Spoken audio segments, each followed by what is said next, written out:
नमस्कार, मैं हूं आलोक और आप देख रहे हैं सत्यहिंदी.com। आइए नजर डालते हैं अब तक की सुर्खियों पर। चुनाव आयोग ने प्रधानमंत्री कार्यालय को यह सुनिश्चित करने की सलाह दी है कि पीएम मोदी के 2 दिन तक चलने वाले 2 दिवसीय ध्यान के दौरान आचार संहिता का उल्लंघन न हो। चुनाव आयोग ने यह सलाह पीएमओ की ओर से बुधवार को ईसीआई की पीएम मोदी की योजना के बारे में सूचित किए जाने के बाद दी है। दरअसल देश की विपक्षी पार्टी कांग्रेस ने चुनाव आयोग में शिकायत दर्ज कराई थी। कन्याकुमारी में पीएम मोदी के मेडिटेशन के दौरान अवकाश शनिवार को लोकसभा चुनाव के 7वें चरण के मतदान के साथ होगा। कांग्रेस का कहना है कि यह मतदान से पहले 48 घंटे की मौन अवधि और आचार संहिता का उल्लंघन है।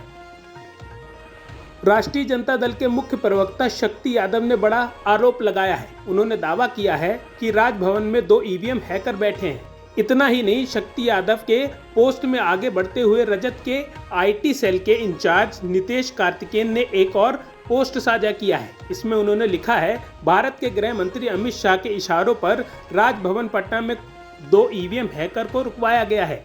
इस पोस्ट के बाद राज्यपाल राजेंद्र विश्वनाथ आर्लेकर भड़क गए हैं। लोकसभा चुनाव 2024 के 7वें और आखिरी चरण के लिए 2 जून को वोटिंग होनी है। इससे पहले पूरे देश में आम चुनाव के लिए 6 चरण में मतदान हो चुका है। ऐसे में 7वें और आखिरी चरण की वोटिंग के बाद शनिवार शाम को एग्जिट पोल आएंगे, जिसको लेकर मुख्य विपक्षी पार्टी कांग्रेस ने बड़ा ऐलान किया है। कांग्रेस पार्टी के प्रवक्ता पवन खेड़ा ने शुक्रवार को ऐलान करते हुए कहा कि कांग्रेस टीवी पर एग्जिट पोल की बहसों में हिस्सा नहीं लेगी। उनका कहना है कि कांग्रेस एग्जिट पोल से पहले अटकलों में शामिल नहीं होना चाहती। कांग्रेस अध्यक्ष मल्लिकार्जुन खड़गे ने एक इंटरव्यू के दौरान दावा किया है कि कांग्रेस लोकसभा चुनाव में 100 सीटों का आंकड़ा पार कर 128 सीट जीतेगी और भाजपा को सत्ता में आने से रोक देगी। उन्होंने कहा, अभी 1 जून को एक चरण का मतदान बाकी है। हम पहले से ही बोलते आ रहे हैं कि गठबंधन की जितनी भी पार्टियां हैं, उन्होंने मिलकर बहुत अच्छा काम किया है। बहुत से जगहों पर हमारे वोट भी एक दूसरे को स्थानांतरित हो गए हैं। इससे अंदाजा लगाया जा सकता है बीजेपी को हम सत्ता से आने से रोक देंगे और उनकी संख्या हमको मिलेगी और बीजेपी सत्ता में नहीं रहेगी। ये हमको एक अंदाजा मिला है। मैं खुद तमिलनाडु से लेकर जम्मू तक गया हूँ, तो हमको अंदाजा है कि गठबंधन की सरकार बनेगी। कांग्रेस अध्यक्ष मल्लिकार्जुन खड़गे ने प्रधानमंत्री पद के लिए राहुल गांधी के नाम की पैरवी की है। उन्होंने कहा है, यदि इंडिया गठबंधन इस आम चुनाव में भाजपा को हरा देती है तो राहुल गांधी देश के प्रधानमंत्री के रूप में उनकी पहली पसंद है। खड़गे ने एनडीटीवी से कहा, राहुल गांधी प्रधानमंत्री बनने के लिए मेरी पसंद है। वो मेरी पसंद है और वो युवाओं तथा देश के कोने कोने का प्रतिनिधित्व करते हैं। उन्होंने कहा कि राहुल गांधी ने चुनाव से पहले 2 भारत जोड़ो यात्रा का नेतृत्व किया। इस दौरान बड़े पैमाने पर प्रचार किया, अक्सर सहयोगियों के साथ मंच साझा किया और प्रधानमंत्री मोदी पर सीधे हमले किए। इस वजह से शीर्ष पद के लिए एक लोकप्रिय विकल्प है।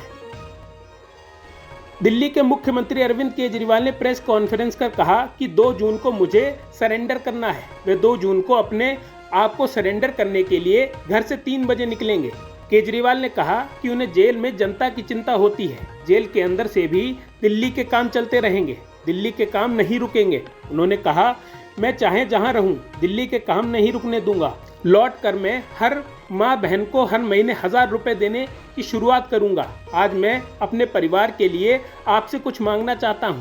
मेरे पीछे मेरे माता पिता का ख्याल रखना। हम सब मिलकर तानाशाही से लड़ रहे हैं। देश को बचाने के लिए यदि मुझे कुछ हो जाए तो गम मत करना। भगवान ने चाहा तो आपका ये बेटा बहुत जल्द वापस आएगा। राज्यसभा सांसद स्वाति मालीवाल के साथ बदसलूकी मामले में विभव कुमार की समस्या लगातार बढ़ रही है। अरविंद केजरीवाल के पीए विभव कुमार को कोर्ट ने 14 दिन की न्यायिक हिरासत में भेज दिया है। विभव को 3 दिन के लिए पुलिस कस्टडी की अवधि खत्म होने के बाद पेश किया गया था। हाई कोर्ट में उनकी जमानत याचिका पर सुनवाई हुई, जिसमें कोर्ट ने फैसला सुरक्षित रख लिया। जमानत याचिका में विभव ने गिरफ्तारी को अवैध बताते हुए कहा था कि उन्हें जबरदस्ती पुलिस हिरासत में रखा गया है। इसके लिए मुआवजा भी मांगा है। पिछले 1-2 हफ्ते से पूरा देश भयानक गर्मी से भभक रहा है।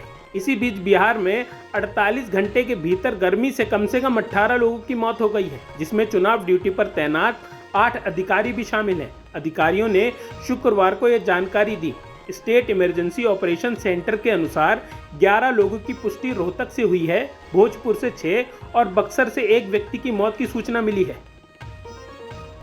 सुप्रीम कोर्ट के पूर्व न्यायाधीश जस्टिस के.एम. जोसेफ ने चुनाव में वोट पाने के लिए धर्म, नस्ल, भाषा और जाति के इस्तेमाल के खिलाफ कार्रवाई करने का आह्वान किया है। उन्होंने कहा कि समय रहते हुए चुनाव आयोग द्वारा कार्रवाई की जानी चाहिए। यदि ऐसा नहीं होता है तो यह चुनाव आयोग द्वारा संविधान को सबसे बड़ा नुकसान पहुंचाने वाला कदम होगा। उन्होंने कहा कि धर्म, नस्ल, भाषा और जाति की पहचान के आधार पर वोट की अपील करने का कानूनी तौर पर रोक है।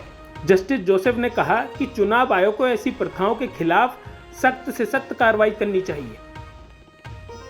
जेडीएस से निलंबित सांसद प्रज्वल रेवन्ना को शुक्रवार को कर्नाटक की एक अदालत में अश्लील वीडियो मामले में चल रही जांच के सिलसिले में 6 दिन यानी 6 जून के लिए एसआईटी की हिरासत में भेज दिया है। केम्पेगौड़ा अंतर्राष्ट्रीय हवाई अड्डे पर उतरने के बाद रेवन्ना को बेंगलुरु के सीआईडी कार्यालय ले जाया गया।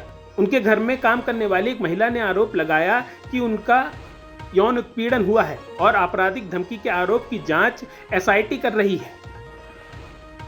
यौन उत्पीड़न टेप कांड में आरोपी प्रज्वल रेवन्ना आखिरकार देश लौट आए और उन्हें एयरपोर्ट से ही गिरफ्तार कर लिया गया। कई महिलाओं के साथ यौन उत्पीड़न के आरोपी जेडीएस सांसद प्रज्वल रेवन्ना को शुक्रवार तड़के बेंगलुरु में उतरते ही पुलिस ने हिरासत में ले लिया। जर्मनी से लौटने के बाद प्रज्वल को केम्पेगौड़ा अंतर्राष्ट्रीय हवाई अड्डे पर विशेष जांच दल ने उनको पकड़ा और पूछताछ के लिए सीआईडी कार्यालय ले जाया गया। रेवन्ना को शुक्रवार को ही कोर्ट में पेश किया गया। अब तक की सुर्खियों में बस इतना ही। आगे की खबरों के लिए बने रहिए सत्यहिंदी.com पर।